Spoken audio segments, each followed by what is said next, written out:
हाँ तो my dear student, मेरा नाम है संतोष और स्वागत है आप सभी का आपका अपना प्यारा सा यूट्यूब चैनल मां सर टीचिंग सेंटर में। आज का जो क्लास है आपके लिए बहुत बहुत बहुत इंपॉर्टेंट होने वाला है, क्योंकि आज के क्लास में हम लोग पढ़ने वाले हैं क्लास 12 जो आपका है हिंदी का 7वां चैप्टर, क्या काव्य खंड का 7वां चैप्टर, जिसका नाम है पुत्र वियोग। क्या जिसका नाम है पुत्र वियोग। और आज इस चैप्टर के क्या है, आज इस चैप्टर के जितने भी ऑब्जेक्टिव प्रश्न हैं, जितने भी लघुत्तरीय प्रश्न हैं या दीर्घोत्तरीय प्रश्न हैं, और जो भी सप्रसंग व्याख्या वाला प्रश्न होता है सभी का हम लोग डिटेल्स में विस्तार पूर्वक अध्ययन करेंगे। तो चलिए आज का क्लास बिना टाइम का इन्वेस्ट किए मेरे दोस्त स्टार्ट करते हैं। बस आपसे एक छोटा सा रिक्वेस्ट है, वीडियो को शुरू से लेकर के अंत तक जरूर देखिए। तो सबसे पहले हम लोग यहाँ जो पढ़ेंगे यह काव्य खंड का 7वां चैप्टर है। क्या है माय डियर स्टूडेंट, काव्य खंड का 7वां चैप्टर है और इसका नाम है पुत्र वियोग। क्या इसका नाम है पुत्र वियोग। और इस चैप्टर के जो कवित्री हैं सुभद्रा कुमारी चौहान। क्या एक महिला है यहाँ पे कवित्री, जिनका नाम है सुभद्रा कुमारी चौहान, अर्थात पुत्र वियोग जो चैप्टर है सुभद्रा कुमारी चौहान के द्वारा लिखा गया। और सबसे मोस्ट इंपोर्टेंट क्वेश्चन यहीं पे पूछता है कि पुत्र वियोग नामक चैप्टर किसके द्वारा रचित है। तो इसका जो करेक्ट आंसर हो जाएगा, क्या हो जाएगा, सुभद्रा कुमारी चौहान जी के द्वारा। क्या सुभद्रा कुमारी चौहान जी के द्वारा। इसको आप कंठस्थ कर लीजिएगा, रट लीजिएगा। और यदि आप पिछला क्लास नहीं किए हैं, क्या हम लोग क्या किए हैं कि 1 से लेकर 6 चैप्टर तक का जितना भी ऑब्जेक्टिव प्रश्न था जो कि 2011 से लेकर के 2024 तक पूछा गया था, ऑब्जेक्टिव सब्जेक्टिव सभी का विस्तार पूर्वक सॉल्यूशन करवा दिया गया।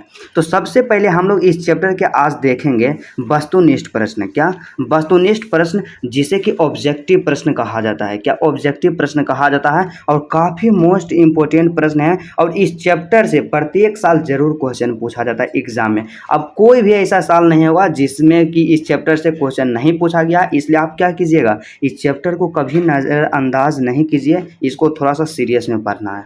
तो सबसे पहला यहाँ ऑब्जेक्टिव के बारे में बात किया जाए, जो काफ़ी मोस्ट इंपोर्टेंट ऑब्जेक्टिव प्रश्न है। क्या है कि पुत्र वियोग, क्या पुत्र वियोग शीर्षक कविता की कवित्री कौन है। काफ़ी आसान प्रश्न भी है और काफ़ी इम्पोर्टेंट प्रश्न भी है कि यहाँ पे पुत्र वियोग जो है उसके शीर्षक कविता की कवित्री कौन है। 2012 में पूछा गया था, 2014 में पूछा गया है, 2018 में भी पूछा जा चुका है और 2021 में भी पूछा जा चुका है। तो बहुत ही इम्पोर्टेंट है। तो ऑप्शन के बारे में बात किया जाए तो ऑप्शन ए कहता है महादेवी वर्मा, ऑप्शन बी जयंती, ऑप्शन सी सुभद्रा कुमारी चौहान और ऑप्शन डी मीराबाई। तो इसका जो सही आंसर होगा कि पुत्र वियोग जो चैप्टर है उसके जो कवित्री कौन है, सुभद्रा कुमारी चौहान, क्योंकि हम लोग आज पढ़ रहे हैं जो चैप्टर पुत्र वियोग और उसके कवित्री कौन है, Subhadra Kumari Chauhan. Option number C इसका सही आंसर होगा। उसके बाद दूसरा प्रश्न के बारे में बात किया जाए तो यहाँ पे जो दूसरा प्रश्न दिया गया है 2021 में पूछा गया है। क्या 2021 में पूछा गया है कि सुभद्रा कुमारी चौहान का जन्म कब हुआ। क्या सुभद्रा कुमारी चौहान का जन्म कब हुआ। ऑप्शन के बारे में बात किया जाए, ऑप्शन ए है 1904 में, ऑप्शन बी 1900 में, ऑप्शन सी 1901 ईस्वी में और ऑप्शन डी 1899 ईस्वी में। तो इसका जो सही आंसर होगा कि सुभद्रा कुमारी चौहान जी का जो जन्म हुआ था 16 अगस्त, क्या ध्यान रखिएगा, कभी कभी ई भी दे देगा डेट भी, 16 अगस्त 1904 को, क्या 16 अगस्त 1904 ईस्वी को सुभद्रा कुमारी चौहान का जन्म हुआ था इलाहाबाद में। तो इसका जो करेक्ट आंसर हो जाएगा ऑप्शन नंबर ए 1904 ईस्वी में। और आप याद रखिएगा 16 अगस्त, क्या 16 अगस्त, इसको ट्रिक से कैसे याद रखिएगा कि 15 अगस्त से एक दिन बाद। तो यहाँ पे तीसरा जो प्रश्न दिया गया है 2020 में भी पूछा जा चुका है। क्या 2020 में पूछा गया है कि सुभद्रा कुमारी चौहान के पिता का नाम क्या है। क्या सुभद्रा कुमारी चौहान के पिताजी का नाम क्या था। ऑप्शन ए के बारे में बात किया जाए Thakur Ramnath Singh, option B Thakur Harinath Singh, option C Thakur Rajnath Singh और ऑप्शन डी जो यहाँ पे दिया गया है ठाकुर जगमोहन सिंह। तो इसका जो सही आंसर होगा कि कवित्री जो सुभद्रा कुमारी चौहान हैं उनके पिताजी का नाम है ठाकुर रामनाथ सिंह। क्या ठाकुर रामनाथ सिंह, ऑप्शन नंबर इसका ए करेक्ट आंसर है ठाकुर रामनाथ सिंह। उसके बाद दूसरा जो यहाँ पे प्रश्न दिया गया है, क्या दूसरा जो प्रश्न यहाँ पे चौथा नंबर में प्रश्न दिया गया है जो कि 2022 में पूछा जा चुका है। क्या 2022 में पूछा जा चुका है कि वर्ग 9वीं तक की पढ़ाई के बाद शिक्षा अधूरी छोड़कर कौन कवित्री असहयोग आंदोलन में कूद पड़ी। क्या वर्ग 9वीं तक की पढ़ाई को अधूरी छोड़कर कौन कवित्री थी जो क्या है असहयोग आंदोलन में कूद पड़ी थी? तो इसका जो सही आंसर होगा कि सुभद्रा कुमारी चौहान जो थे, क्या सुभद्रा कुमारी चौहान जो थे क्या किए कि 9वीं तक की पढ़ाई के बाद शिक्षा को अधूरा छोड़ करके असहयोग आंदोलन में शामिल हो गए। इसलिए इसका सही आंसर होगा प्रश्न संख्या 4 का ऑप्शन नंबर डी। क्या ऑप्शन नंबर डी। उसके बाद अगला जो 5वां प्रश्न है 2022 में ही पूछा गया था। क्या 2022 में ही पूछा गया था सुभद्रा कुमारी चौहान का निधन कैसे हुआ है? क्या सुभद्रा कुमारी चौहान का निधन कैसे हुआ है? ऑप्शन ए कार दुर्घटना में, ऑप्शन बी ट्रेन दुर्घटना में, ऑप्शन सी बस दुर्घटना में और ऑप्शन डी जो कहता है हवाई जहाज दुर्घटना में। तो इसका जो सही आंसर होगा माय डियर स्टूडेंट कि सुभद्रा कुमारी चौहान का जो निधन हुआ था कार दुर्घटना में हुआ था। क्या कार दुर्घटना में सुभद्रा कुमारी चौहान का निधन हो गया था? इसलिए ऑप्शन नंबर ए इसका सही आंसर होगा और काफ़ी इम्पोर्टेंट प्रश्न है। उसके बाद अगला जो 6ठा प्रश्न हमारे पास दिया गया है क्या है, इसको थोड़ा सा ध्यान से देखिएगा। या क्या किया गया है कि कविता का लाइन लेकर के और इसमें पूछ दिया कि किस शीर्षक कविता से संबंधित है। तो हम लोग आज पढ़ रहे हैं पुत्र वियोग, तो ये स्वाभाविक है कि पुत्र वियोग नामक चैप्टर ए से होगा, लेकिन एग्जाम में जब आएगा तो उसको कैसे पहचानना। तो यहाँ पे क्या कहता है 6ठा प्रश्न कि मेरा खोया हुआ खिलौना अब तक मेरे पास ना आया। क्या मेरा खोया हुआ खिलौना अब तक मेरे पास ना आया, यह पंक्ति किस शीर्षक कविता से लिया गया है? तो सबसे पहले देखिए खोया हुआ खिलौना के बारे में बात किया जाए या पुत्र के बारे में बात किया जाए, इस तरह से मतलब भाई बहन तुम्हें भुला सकते हैं लेकिन माँ नहीं भूल सकती है, या पिता तुम्हें भले भुलाएं, इस तरह से शब्दों का यूज किया जाए ना तो सीधा सा वहाँ पे आप समझिएगा कि पुत्र वियोग नामक चैप्टर से लिया गया है। क्या पुत्र वियोग नामक चैप्टर से लिया गया है। ऑप्शन नंबर ए जो इसका होगा सही आंसर होगा। क्या ऑप्शन नंबर ए इसका सही आंसर होगा। उसके बाद 7वां प्रश्न के बारे में बात किया जाए जो कि काफ़ी इंपॉर्टेंट प्रश्न है। 7वां प्रश्न क्या 2023 में पूछा गया था। क्या 7वां प्रश्न 2023 में पूछा गया और 2023 में हम भी एग्ज़ाम दिए थे और यह प्रश्न आया था एग्ज़ाम में कि सुभद्रा कुमारी चौहान का जन्म स्थान कहाँ है। क्या सुभद्रा कुमारी चौहान का जो है जन्म स्थान कहाँ है? तो आपको पता होना चाहिए कि सुभद्रा कुमारी चौहान का जो जन्म हुआ था 16 अगस्त 1904 ईस्वी को, और कहाँ हुआ था? इलाहाबाद में हुआ था। कहाँ? इलाहाबाद में हुआ था। ऑप्शन नंबर ए इसका सही आंसर होगा। कहाँ हो जाएगा? इलाहाबाद। क्या इलाहाबाद। उसके बाद 8वां जो प्रश्न दिया गया है 2023 में ही पूछा गया था। क्या 2023 में ही पूछा गया था? कि देखिए दो प्रश्न पूछा जाता है, आपको हम बताएं ना कि कोई ऐसा साल नहीं होगा जो इससे प्रश्न नहीं पूछा जाता है। तो सबसे पहले 8 नंबर का जो प्रश्न कह रहा है हमसे कि सुभद्रा कुमारी चौहान की कविता निम्न में से कौन है? काफ़ी आसान प्रश्न है, आपको हम शुरू में ही बताए थे कि बोल देगा कि पुत्र वियोग किसकी कृति है या किसके द्वारा लिखा गया है, या इसी को उल्टा से उल्टा करके पूछेगा कि सुभद्रा कुमारी चौहान द्वारा रचित कविता का नाम क्या है। तो यहाँ पे वही पूछ दिया। तो सुभद्रा कुमारी चौहान द्वारा रचित कविता का नाम क्या है? पुत्र वियोग है। क्या पुत्र वियोग है? ऑप्शन नंबर यहाँ पे क्या हो जाएगा? सी हो जाएगा। क्या? सी हो जाएगा। उसके बाद 2024 में ही पूछा गया था। क्या 2024 में पूछा गया था 9वां प्रश्न यहाँ पे कि सुभद्रा कुमारी चौहान के पति का नाम क्या है? मतलब सुभद्रा कुमारी चौहान जी के हस्बैंड का नाम क्या है? तो सुभद्रा कुमारी चौहान के पति का नाम जो है ठाकुर लक्ष्मण सिंह चौहान। क्या?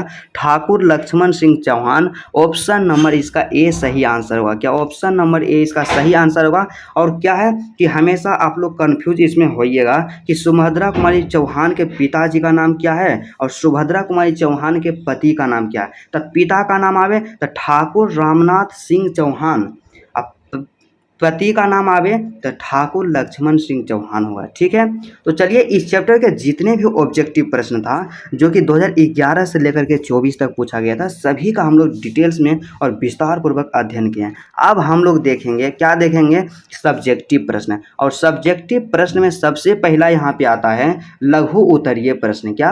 लघु उत्तरीय प्रश्न। और लघु उत्तरीय प्रश्न जो होता है दो नंबर वाला होता है। क्या? 2 नंबर वाला होता है। और टोटल जो आप आपसे एग्जाम में पूछा जाता है। कितना प्रश्न पूछा जाता है? 5 प्रश्न पूछा जाता है। और लेकिन आपका जो एग्जाम पैटर्न क्या है? एग्जाम पैटर्न यही है कि 5 को क्वेश्चन का आंसर देना है तो आपके पास जो ऑप्शन रहेगा 10 रहेगा। क्या 10 रहेगा ऑप्शन, और 10 में केवल क्या करना है? सेलेक्ट करके 5 बनाना है। क्या 5 बनाना है? तो बिल्कुल आसान है, जो जो आता है वो आप क्या कीजिए, बना दीजिए। और आपसे बार बार हम रिक्वेस्ट कर रहे हैं कि आपको यदि वीडियो अच्छा लगता है तो वीडियो को आप क्या कीजिए माय डियर स्टूडेंट, थोड़ा सा लाइक कर दीजिए। क्या कीजिए? वीडियो को लाइक कर दीजिए। और चैनल पे यदि आप अभी तक नए हैं तो चैनल को सब्सक्राइब कर लीजिए, क्योंकि क्या है कि प्रत्येक सब्जेक्ट का, चाहे वह हिंदी हो, इंग्लिश हो, फिजिक्स हो, केमिस्ट्री हो या मैथ या बायोलॉजी हो, सभी सब्जेक्ट का क्या करते हैं, चैप्टर वाइज PYQ क्वेश्चन का सॉल्यूशन करवाते हैं, और जो कि 2025 एग्जाम के लिए इम्पोर्टेंट होता है। तो आप लोग क्या कीजिए, यहाँ इसको चैनल को सब्सक्राइब कर लीजिए। तो चलिए अगला जो प्रश्न यहाँ पे दिया गया है, 2 नंबर वाला प्रश्न यहाँ पे है। काफ़ी अच्छा प्रश्न है और इम्पोर्टेंट प्रश्न है, क्योंकि 2020 में तो पूछा ही गया था, उसके साथ 2023 में भी पूछ लिया गया है। क्या 2023 में भी पूछ लिया गया है और 25 के लिए तो इम्पोर्टेंट है। तो यहाँ पे क्या है कि माँ के लिए अपना मन समझाना कब कठिन और क्यों हो जाता है, मतलब माँ के लिए अपना मन समझाना कब कठिन है और क्यों, इसको बताना है।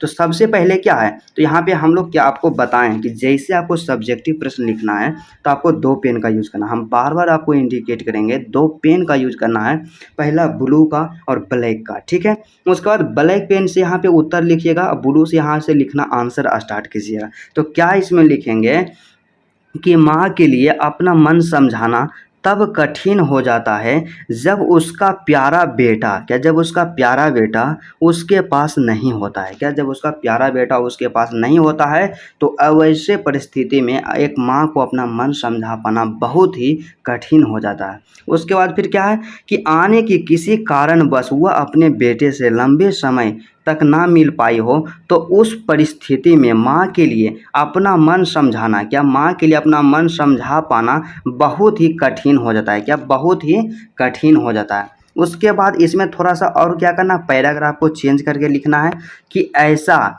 इसीलिए होता है, कारण भी बताना है कि ऐसा किस लिए होता है। तो ऐसा इसीलिए होता है क्योंकि माँ अपने पुत्र से अत्यधिक प्यार करती है। क्या होती है कि माँ जो होती है अपने पुत्र से अत्यधिक प्यार करती है, वह अपने पुत्र को पल भर के लिए भी नहीं भूल सकती है। क्या वह अपने पुत्र को पल भर के लिए भी नहीं भूल सकती है। बस आपको क्या करना है कि ये प्रश्न आए एग्जाम में तो इतना लिख देना है, और बिल्कुल शानदार और अच्छा आंसर है, और इससे मतलब बेहतर क्या होगा। तो सबसे पहले यहाँ पे दूसरा जो प्रश्न है, मतलब सबसे पहले नहीं, यहाँ पे दूसरा जो प्रश्न है यहाँ पे क्या है, 2012 में पूछा गया था और 2013 में भी पूछा गया। क्या है कि पुत्र को छौना कहने में क्या भाव छिपा है, उद्घाटित करें। क्या उद्घाटित करें, मतलब यहाँ पे क्या, जो आपका चैप्टर है पुत्र वियोग, उसमें कवित्री सुभद्रा कुमारी चौहान जी के द्वारा पुत्र को छौना शब्द से संबोधित किया गया है। तो पुत्र को छौना कहने में, क्या पुत्र को छौना कहने में क्या भाव छिपा, मतलब किस भाव से वे कहे हैं या किस भाव से वे चर्चा किए हैं, इसी को लिखना है। तो यहाँ पे सबसे पहला काम हम लोग क्या करते हैं, आंसर उत्तर यहाँ पे देते हैं। उसके बाद यहाँ से दूसरा का लाइन से लिखना स्टार्ट करेंगे कि वैसे तो हिरन आदि जानवरों के छोटे बच्चे को, क्या छोटे बच्चे को छौना कहा जाता है। यह बच्चे इन जानवरों को अपनी जान से भी अधिक प्रिय होते हैं। क्या होते हैं, तो सबसे पहले यहाँ पे क्या लिखना है कि वैसे तो हिरन आदि जानवरों के छोटे छोटे बच्चे को क्या कहा जाता है, छौना कहा जाता है, और यह बच्चे इन जानवरों को अपनी जान से भी अधिक प्रिय होते हैं। उसके बाद पैराग्राफ को चेंज करना है थोड़ा सा, और लिखना प्रारंभ करना है कि यहाँ छौना शब्द का प्रयोग प्यार अपना मन का भाव प्रकट करने के लिए किया गया है। मतलब क्या है कि सीधा सा आप यहाँ समझिए कि जो कविता में छौना शब्द का प्रयोग किया गया है, एक माँ के द्वारा अपने बेटे के प्रति प्यार और अपना भाव, अपनापन का भाव प्रकट करने के लिए, क्या प्यार और अपनापन का भाव प्रकट करने के लिए, बस आपको इसमें क्या करना है, इतना ही लिखना है। उसके बाद तीसरा जो यहाँ पे प्रश्न दिया गया है 2022 में पूछा गया है और 25 के लिए इम्पोर्टेंट कर दीजिएगा। क्या 25 के लिए इम्पोर्टेंट कर दीजिएगा, क्योंकि 2022 में पूछा गया है, 2023 में नहीं पूछा, 24 में नहीं पूछा, संभावना है कि 25 में पूछेगा। और कोई भी आपको 100% श्योरिटी के साथ नहीं बोल सकता है कि आएगा ही आएगा, बस ये क्या है, अनुमान लगाया जाता है। तो क्या है प्रश्न यहाँ पे कहता है कि पुत्र के लिए माँ क्या क्या करती है। क्या है कि एक पुत्र के लिए जो माँ होती है क्या क्या करती है, पुत्र के वियोग शीर्षक कविता के आधार पर उत्तर देना है। क्या करना है कि आपका जो चैप्टर है पुत्र वियोग, उसी चैप्टर के आधार पे क्या करना है, अपना आंसर को देना है। तो सबसे पहले क्या करेंगे, वही काम, यहाँ पे आंसर दिए, यहाँ पे उत्तर, उसके बाद थोड़ा सा इसका भूमिका बनाएंगे। क्या भूमिका बनाएंगे, भूमिका कहने का मतलब आंसर को थोड़ा सा एट्रैक्टिव बनाना है। तो क्या है कि पुत्र के लिए माँ बहुत कुछ करती है। क्या है कि क्वेश्चन क्या था कि पुत्र के लिए माँ क्या क्या करती है, तो यहाँ पे हम लिखे हैं कि पुत्र के लिए माँ बहुत कुछ करती है और इसे शब्दों में वर्णन कर पाना संभव नहीं है। क्या, और इसे शब्दों में वर्णन कर पाना मानव के लिए संभव नहीं है, लेकिन इसमें से कुछ प्रमुख निम्नलिखित है। क्या, लेकिन इसमें से कुछ प्रमुख निम्नलिखित है। उसके बाद आपको क्या करना है कि पॉइंट के अनुसार लिख देना, पॉइंट बना बना करके लिख देना पॉइंट में। तो सबसे पहला यहाँ पे लिखेंगे कि वह अपने पुत्र को अपने गर्भ में 9 माह तक रखकर कष्ट सहकर एक नई जिंदगी देती है। ठीक है। उसके बाद दूसरा यहाँ पे हम लोग लिखेंगे कि वह उसे हर कष्ट से बचाते हुए उसका पालन पोषण करती है। राइट। उसके बाद फिर तीसरा यहाँ पे लिखेंगे कि अपने भूखी रहकर भी अपने पुत्र को खाना खिलाती है। उसके बाद चौथा जो यहाँ पे पॉइंट लिखेंगे कि अपने पुत्र के लिए माँ देवी देवताओं से लाखों दुआएं मांगती है। उसके बाद पाँचवा यहाँ पे हम लोग क्या लिख सकते हैं कि वह पुत्र को थपकी देकर लोरी गाते हुए सुलाती है। बस क्या करना है कि जो यहाँ पे लिखना है, जो भी वर्णन वहाँ पे करना है यहाँ पे, तो आपका जो चैप्टर है पुत्र वियोग उससे थोड़ा सा संबंधित होना चाहिए। क्या, संबंधित। और उसके बाद छठा जो यहाँ पे हम लोग लिखेंगे, क्या लिखेंगे कि वह अपने पुत्र को बहुत अच्छा संस्कार देती है। क्या करती है कि माँ जो होती है अपने पुत्र को बहुत अच्छा संस्कार देने का प्रयास करती है, प्रयत्न करती है। बस आपको इसमें इतना लिख देना है। ठीक है। उसके बाद अगला जो यहाँ पे प्रश्न दिया गया है, चौथा प्रश्न है, काफ़ी मोस्ट इम्पोर्टेंट प्रश्न है, जो कि 2024 में पूछ लिया गया है। क्या, 2024 में पूछ लिया गया है और काफ़ी अच्छा प्रश्न है। 2025 में तो आने का संभावना इसका नहीं है, लेकिन फिर भी इसका सोल्यूशन आप लोग देख लीजिए। क्या प्रश्न है, प्रश्न कहता है कि कवित्री का खिलौना जो है क्या है, मतलब कवित्री का जो खिलौना है क्या है। तो यहाँ पे हम लोग लिखेंगे आंसर, आंसर में क्या लिखेंगे कि कवित्री का खिलौना उसका बेटा है। क्या है कि कवित्री का जो खिलौना है उसका बेटा है। जिस प्रकार एक बच्चे को अपना खिलौना अत्यंत प्रिय लगता है। क्या होता है कि जिस प्रकार एक बच्चा होता है और उसको उसका खिलौना जो होता है बहुत अत्यंत प्रिय लगता है, वह हर समय उसे अपने साथ लेकर घूमता है। उसके टूट जाने पर या खो जाने पर वो दुखी होता है। उसी प्रकार माँ के लिए उसकी संतान, क्या, ठीक उसी प्रकार माँ के लिए उसकी जो संतान होती है, बेटा होता है, अत्यंत प्रिय होती है। क्या, अत्यंत प्रिय होती है। उसके बिछड़ जाने पर माँ बहुत दुखी होती है। बस आपको क्या करना है, इतना लिखना है और 100% इसमें क्या है, 2 में से 2 अंक ज़रूर दिया जाएगा। एग्जामिनर के अंदर उतना पावर नहीं है कि आप इस तरह से यदि लिख दीजिएगा तो आपका नंबर काट ले। उसके बाद यहाँ पे क्या है कि सभी लघुत्तरीय प्रश्न का सॉल्यूशन कर लिए हैं और यहाँ पे जो दीर्घोत्तरीय प्रश्न दिया गया है इस चैप्टर का एक मोस्ट पॉपुलर दीर्घोत्तरीय प्रश्न है। बस दुर्भाग्य की बात यहाँ पे यह है कि 2025 में नहीं आएगा। क्या, 2025 में नहीं आएगा, लेकिन काफ़ी मोस्ट इम्पोर्टेंट प्रश्न है। तो प्रश्न को केवल आप क्या कीजिए, देख लीजिए। तब क्वेश्चन यहाँ पे क्या है कि सुभद्रा कुमारी चौहान की रचना पुत्र वियोग का सारांश लिखें। क्या करना कि सुभद्रा कुमारी चौहान की जो रचना है पुत्र वियोग, उसका क्या करना, सारांश लिखना है। तो सारांश लिखना है और यह क्वेश्चन 2014 में पूछा गया था, 2018 में पूछा गया था और 2024 में पूछा गया था। और इसीलिए यदि ये 2024 में पूछा है तो 25 में तो नहीं पूछेगा, 100% गारंटी है। इसलिए इसका आंसर को हम लोग नहीं देखेंगे, क्योंकि हम नहीं चाहते हैं कि आपका टाइम इन्वेस्ट हो, आपका टाइम बर्बाद हो, आप फालतू के प्रश्नों में क्या करें, अपना समय बर्बाद करें।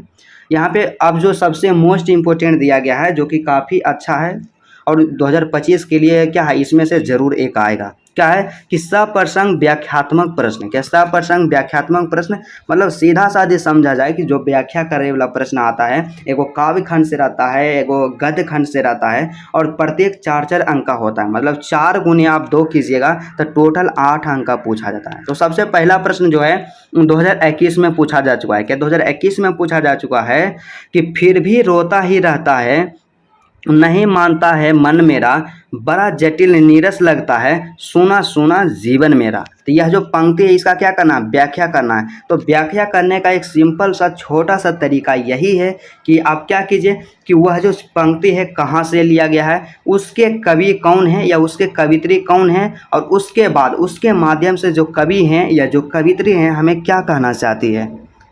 तो यहाँ पे क्या करना है, लिखना है कि प्रस्तुत पंक्तियाँ सुभद्रा कुमारी चौहान द्वारा रचित कविता पुत्र वियोग, क्या पुत्र वियोग से उद्घृत है, क्या पुत्र वियोग से उद्घृत है, कहाँ से है लिया गया है और इसके कवि कौन है लिख दिए। उसके बाद फिर क्या लिखेंगे कि इसके माध्यम से कवित्री क्या कहना चाहते हैं। तो यहाँ पे लिखेंगे कि इस पंक्ति के माध्यम से कवित्री कहते हैं कि बच्चे के निधन पर माँ का प्राण हर क्षण रोता तड़पता रहता है, उसे शांति नहीं मिलती है। क्या होता है कि उसे शांति नहीं मिलती है, वह नहीं मानता है, माँ का कष्ट जटिल हो जाता है, मन की निरसता का आभास होता रहता है। उसके बाद थोड़ा सा यहाँ पे लिखना है बढ़िया से कि माँ का हृदय और जीवन सूना सूना हो जाता है।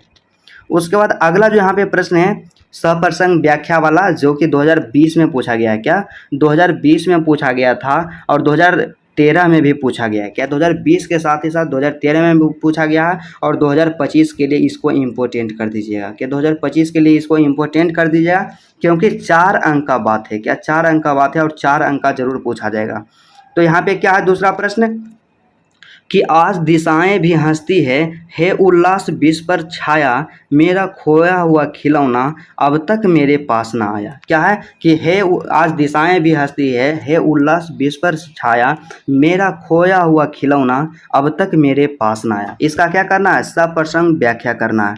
तो सबसे पहले यहाँ पे क्या करेंगे कि प्रस्तुत पंक्तियाँ यहाँ पे क्या कर लीजिएगा, पंक्तियाँ प्रसिद्ध लेखिका सुभद्रा कुमारी चौहान द्वारा लिखित पुत्र वियोग से ली गई है। क्या है कि प्रस्तुत पंक्तियाँ जो है प्रसिद्ध लेखिका सुभद्रा कुमारी चौहान द्वारा रचित पाठ पुत्र वियोग से ली गई है। उसके बाद फिर क्या करेंगे, पैराग्राफ को चेंज करेंगे और लिखेंगे लेखिका इस पंक्ति के माध्यम से यह कहना चाहती है कि आज चारों तरफ प्रसन्नता का वातावरण बना हुआ है। क्या है कि आज चारों तरफ जो है प्रसन्नता का वातावरण बना हुआ है। उसके बाद फिर क्या लिखना है कि सभी लोग अपनी अपनी खुशियों में डूबे हुए, ऐसे में पुत्र के वियोग में माँ अपने बेटे के आने का इंतजार कर रही है। पुत्र के वियोग में डूबे माँ के लिए यह सारी खुशियाँ बेकार है। क्या यह सारी खुशियाँ बेकार है, बस आपको इसमें क्या करना है, इतना लिखना है। और इतना यदि आप लिखते हैं, इस तरह से आप लिखते हैं तो एग्ज़ाम में क्या है 4 में से 4 अंक ज़रूर दिया जाएगा 100%।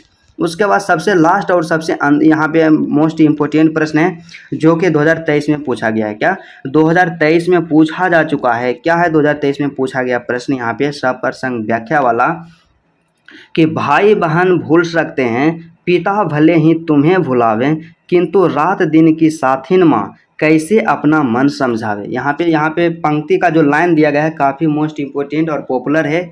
क्या है कि भाई बहन भूल सकते हैं, पिता भले ही तुम्हें भुलावें, किंतु रात दिन की साथिन माँ कैसे अपना मन समझावे। इसका क्या करना है कि सप्रसंग व्याख्या करना है। इसका अर्थ स्पष्ट करना है कि इस पंक्ति के माध्यम से कवित्री क्या कहना चाहती है। तो सबसे पहले यहाँ पे क्या करेंगे, जो भी है सप्रसंग व्याख्या वाला, तो उसमें लिखेंगे कि प्रस्तुत पंक्तियाँ प्रसिद्ध लेखिका सुभद्रा कुमारी चौहान द्वारा लिखित पुत्र वियोग से ली गई है। क्या सुभद्रा कुमारी चौहान द्वारा लिखित अध्याय पुत्र वियोग से ली गई है। उसके बाद क्या करना है, पैराग्राफ को जरूर चेंज करना है और लिखना है कि इस पंक्ति के माध्यम से क्या कहना चाहती है कवित्री। तो इन पंक्तियों के माध्यम से लेखिका या कवित्री यह कहना चाहती है कि किसी भी बच्चे के साथ उसके माँ का जितना गहरा संबंध होता है। क्या होता है कि किसी भी बच्चे के साथ उसका माँ का जितना गहरा संबंध होता है उतना भाई बहन या पिता का नहीं होता है। क्या उतना भाई बहन या पिता का नहीं होता है। माँ अपने बच्चों को 9 महीने तक अपने गर्भ में रखती है और अपने खून से उसका पालन पोषण करती है। ठीक है, उसके बाद थोड़ा सा आंसर को एट्रैक्टिव बनाने के लिए, आकर्षक बनाने के लिए आपको क्या करना चाहिए, पैराग्राफ को चेंज करना चाहिए। उसके बाद आपको लिखना है कि माँ अपने बेटे का हर कष्ट अपने ऊपर लेने का प्रयत्न करती है, वह अपने बेटे के साथ हर पल रहती है, ऐसे में वह कैसे अपने मन को समझा सकती है। क्या ऐसी स्थिति में वह अपने मन को कैसे समझा सकती है, बस इसमें क्या करना है, इतना ही लिखना। तो चलिए इस चैप्टर के जितने भी इम्पोर्टेंट प्रश्न था, जो कि ऑब्जेक्टिव से लेकर के सब्जेक्टिव प्रश्न, चाहे वह लघुत्तरीय प्रश्न हो या दीर्घोत्तरीय प्रश्न हो या सप्रसंग व्याख्यात्मक प्रश्न, सभी का क्या किया है, विस्तार पूर्वक सॉल्यूशन करवा दिए हैं। और यदि इस चैप्टर से 2025 में क्वेश्चन पूछा गया तो इससे बाहर नहीं आएगा। तो चलिए आज का क्लास यहीं तक रहता है। आप लोग कमेंट करके बताइएगा कि आज का क्लास आपको कैसा लगा, और नेक्स्ट जो क्लास है आपको किस टॉपिक पे चाहिए, आपको किस सब्जेक्ट में, किस टॉपिक में दिक्कत है, कमेंट करके बताइएगा। तो चलिए आज का क्लास यहीं तक रहता है, फिर आपसे मिलते हैं नेक्स्ट वीडियो में और नेक्स्ट चैप्टर के साथ।